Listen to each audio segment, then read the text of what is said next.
পটুয়াখালীতে বাড়তে শুরু করেছে ডেঙ্গু। শনিবার রাত 12টা পর্যন্ত 24 ঘন্টায় জেলায় 24 জন ডেঙ্গুতে আক্রান্ত হয়েছেন। এর মধ্যে আক্রান্ত হয়ে কলাপাড়ায় একজনের মৃত্যু হয়েছে। এ নিয়ে আরও জানাতে পটুয়াখালীর কলাপাড়া থেকে যুক্ত হয়েছেন জসিম পারভেজ। পারভেজ, ডেঙ্গু নিয়ে জনসচেতনতা তৈরিতে প্রশাসনের কোনো ভূমিকা দেখছেন কিনা জানাবেন।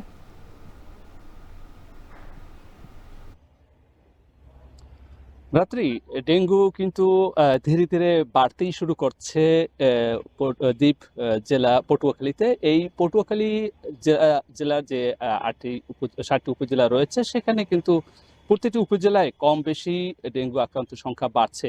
আমরা সরাসরি আপনার প্রশ্নের উত্তরে যাচ্ছি। প্রশাসনিকভাবে এখন পর্যন্ত ডেঙ্গু নিয়ন্ত্রণে আনার জন্য সেরকম কোনো পদক্ষেপ আমাদের চোখে পরিলক্ষিত হয়নি। তবে যেমন জেলা শহরে ফগার মেশিন দিয়ে ডেঙ্গু নিয়ন্ত্রণে মশা নিধন কার্যক্রম পরিচালনা করা হলেও কিন্তু অন্যান্য উপজেলা শহরে কিন্তু এরকম কার্যক্রম আমরা দেখতে পাইনি।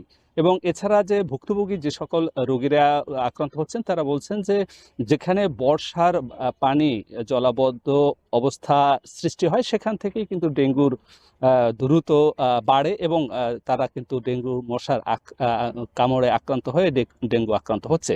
তো আমরা খোঁজ নিয়ে জেনেছি যে পটুয়াখালী জেলায় গত 24 ঘন্টায় 24 জন ভর্তি হয়েছে এবং এর মধ্যে সুস্থ হয়ে 15 জন বাড়ি ফিরে গেছেন। এছাড়া যে 1 জানুয়ারি থেকে অদ্য পর্যন্ত মোট ভর্তি সংখ্যা জেলায় 595 জন। এর মধ্যে সুস্থ হয়ে বাড়ি ফিরেছেন 526 জন। এখন বর্তমানে ভর্তি রয়েছে 67 জন। এছাড়া ইতিমধ্যে কলাপাড়া উপজেলার রজপাড়া গ্রামের একজন 70 বছরের একজন বয়স্ক পুরুষ, তিনি ডেঙ্গু আক্রান্ত হয়ে মারা গেছেন।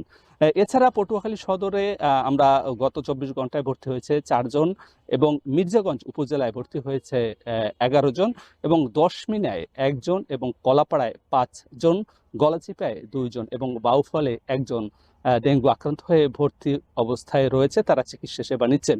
তো এক কথা বলা যায় যে উপকূলীয় অঞ্চলে ডেঙ্গু ধীরে ধীরে বাড়ছে, সেটি নিয়ন্ত্রণে উপজেলা জেলা কর্মকর্তারা কাজ শুরু করবেন বলে তারা প্রত্যাশা করছেন। এই ছিল আমার কাছে সবশেষ।